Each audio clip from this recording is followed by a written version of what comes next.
So as we've heard today, and I think it's been the general consensus, is that the MENA region has not experienced a lot of modern exploration, and as a result, there really are substantial opportunities that do exist.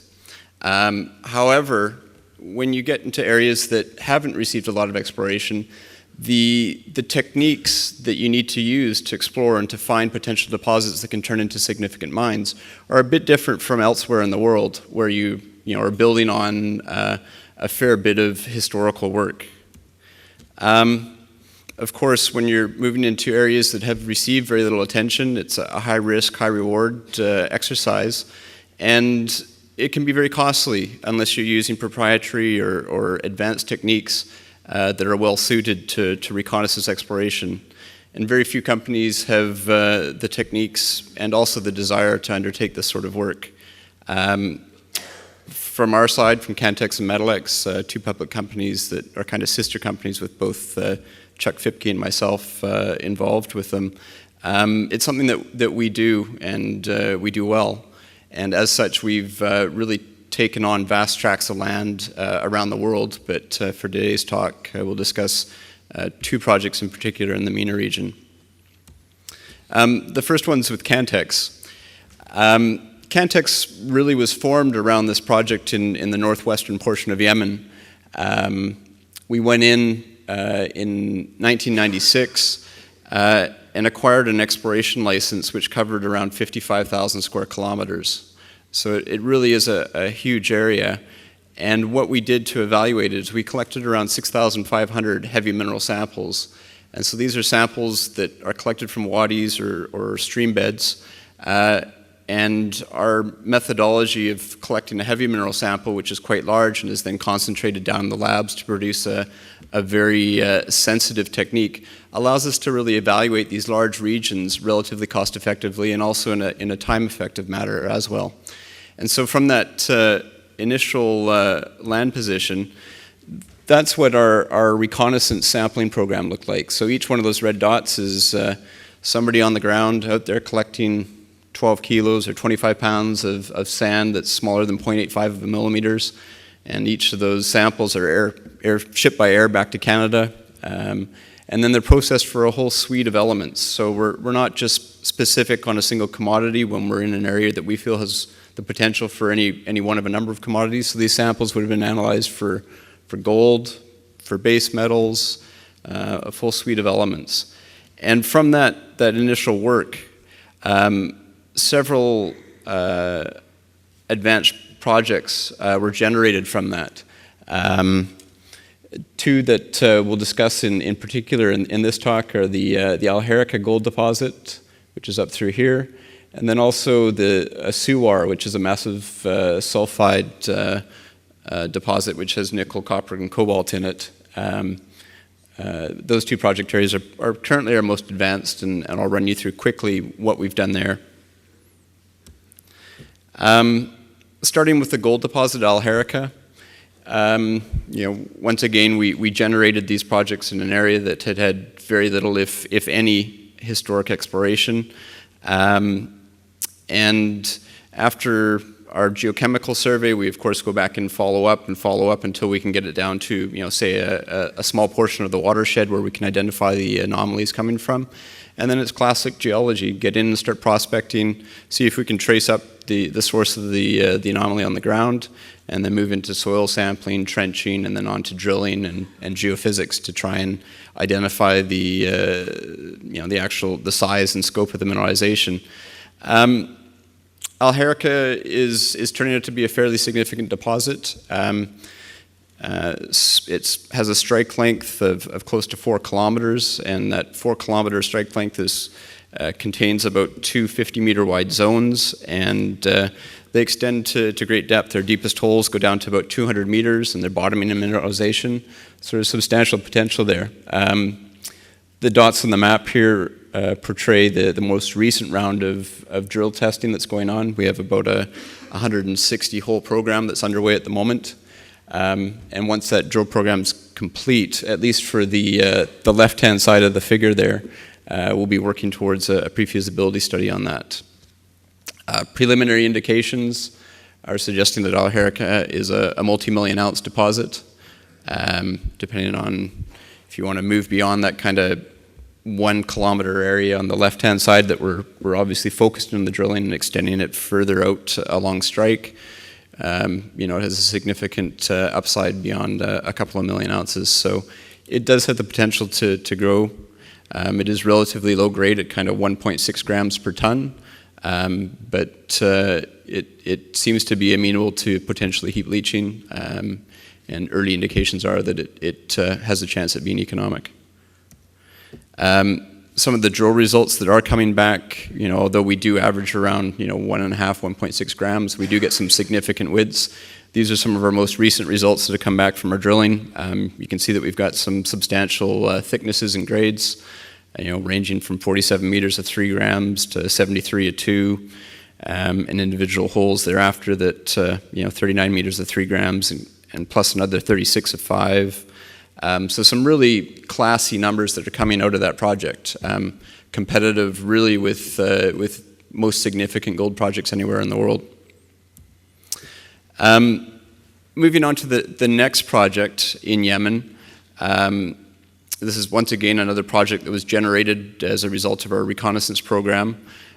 We discovered an area which was contained a layered mafic, ultramafic intrusive that had never actually even been mapped before. It wasn't on the geological maps that the country had at the time. And our work in and around that discovered a substantial massive sulfide mineralization containing nickel, copper, and cobalt. We brought it through to the drill testing stage and discovered some reasonable thicknesses and good strong metal tenors within the massive sulfides. And we optioned that project along with the rest of our nickel prospects in country to Valley. And our agreement with Valley is such that should the project progress to the state that it does become a mine, Valley has the opportunity to earn a 60% interest by funding all the exploration costs and then eventually the mine construction costs. Cantex's portion of those costs are carried, but would be repaid out of profits from the mine. At Suwar, it looks to, at the present time, be geologically quite similar to Voisey's Bay, which, as some of the geologists in the room will know, is a very significant base metal mine in eastern Canada. Certainly has the potential to be world-class, and obviously Suwar does as well, which is the reason that we have as great of a partner as Valley joining with us in Yemen. And here's an example of one of the intercepts through the massive sulfide. We're getting this box of core represents about 5 meters, and you can see the nickel grades are typically between kind of 1.5% and 2%, with 0.3, 0.4, 0.5% copper, and unlike Manajam's cobalt deposit, we just get a little bit of cobalt associated with it. But some really competitive grades, and they occur over a fairly decent strike length too. The Suwar deposit itself is refining massive sulfide spread over a couple of kilometers.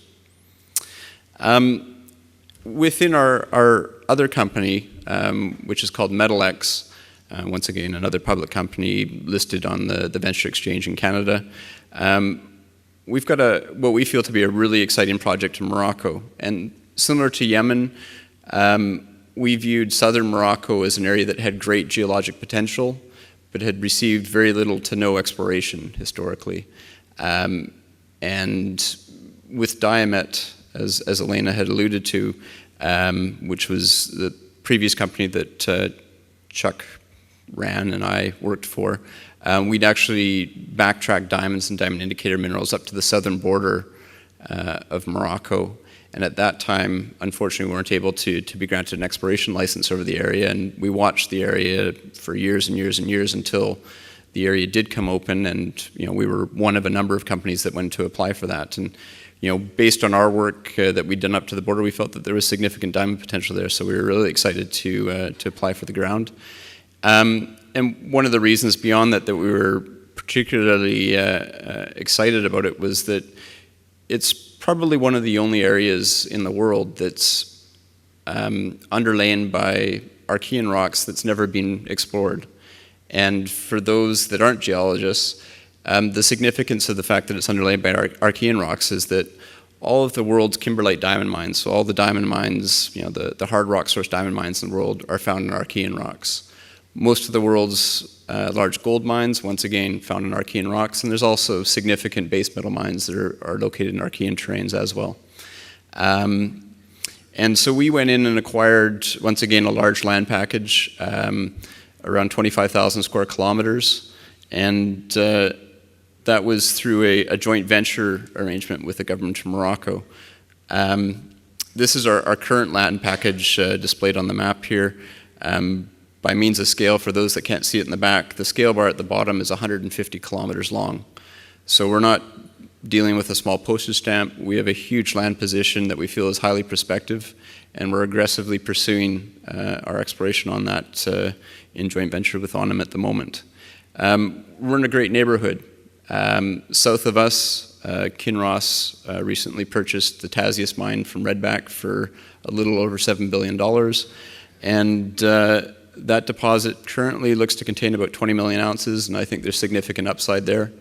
And it's hosted in geology that trends north-south. And as you can see on the figure, we've got a fair land package directly north from Tasiast. To the east of us is a Suwar iron mine. Once again, a significant world-class iron deposit. And there's potential for both of those mineralizations to extend within our license boundary. So once again, one of the techniques that we use when we go in to initially evaluate a land package is our heavy mineral sampling. We collected around 3,000 samples over the 25,000 square kilometers. Based on the results of that work, we were able to narrow down our land package to around 17,000 square kilometers, which is what this is. And we narrowed down the land package to include every anomaly that we found. And once again, those anomalies included not only diamonds, which aren't portrayed here, but on this figure, the gold anomalies are the small yellow circles, base metals in red, and also uranium in green. And just to stress the point, we use the same sample to explore for diamonds and all the commodities that you see on this figure. It's the same sample that we take to our lab, process it, and use the different fractions, after they've been picked for diamond indicated minerals, to be sent out for each of those different types of metal analyses. So it's a really powerful tool that allows us to effectively spread the risk. We aren't commodity focused. We're able to, for minimal additional investment, take a look to see what the potential is for any commodity within the region. Having demonstrated that we feel that there's significant geochemical potential there, combined with geological potential, the next phase was, and here's the diamond indicator minerals, is really to try and determine the bedrock sources for the geochemical anomalies. So we know someplace upstream in a fairly proximal area, it looks like there should be a bedrock source. And of course, to take it to the next level is to do some geophysics. We feel that the ground's highly prospective, so we've made a significant expenditure on the project. We're going to be flying basically the entire 17,000 square kilometers with airborne magnetics and radiometrics, and that survey is underway at the moment. This is a portion of the survey. The blocks on the grid there are 5-kilometer blocks, so this is just really the top northeastern corner. It's close on to 100,000 line kilometers, and by sense of scale, that's essentially a plane flying all day, every day, 7 days a week, for roughly 4 to 5 months to complete that survey. It's a very large survey. Once they're complete, which hopefully will be by the end of the year, we'll be compiling, we're actually compiling real time, the geophysics on top of our geochemistry, on top of the geology, and we'll be then in on the ground doing some ground truthing. We also have allocated a substantial budget to go back and fly a good part of the license with electromagnetics. And that really will provide all of the tools that we need to get on and determine where all of the bedrock sources are for the anomalies that we've developed. So we're aggressively pursuing the project. we're very happy with our land position. We're also very happy with our partners. The budget for the work that is currently underway is around $5 million, and the bulk of that is being spent on geophysics within the next year. And thereafter, we've earmarked around $5 million to be spent on drilling. Once again, initially, of course, target testing, but thereafter starting to do delineation drilling to try and prove out the size and scale of some of the projects that are being developed. So, we feel that for regions within the Middle East and North Africa that haven't experienced a lot of exploration, this might be a really good model moving forward. It does take a fair bit of proprietary expertise, which not all companies have. It also takes companies that are willing to accept the risk. You're not staking ground next to an existing mine that has a known strike and you're just trying to extend it. It's really grassroots, high-risk exploration, but with the high risk comes a very significant chance of finding something that could be a major mine. So we're working towards that. And then finally, just a quick thank you to our partners. The government of Morocco's exploration, well, I guess not exploration arm, but mineral survey, ONIM, is a partner with us in South Morocco. And then on the nickel assets in Yemen, we're very fortunate to have Valley as a partner on that. So a big thanks to them, because they certainly contribute substantially to those programs. Thanks. Are there any questions?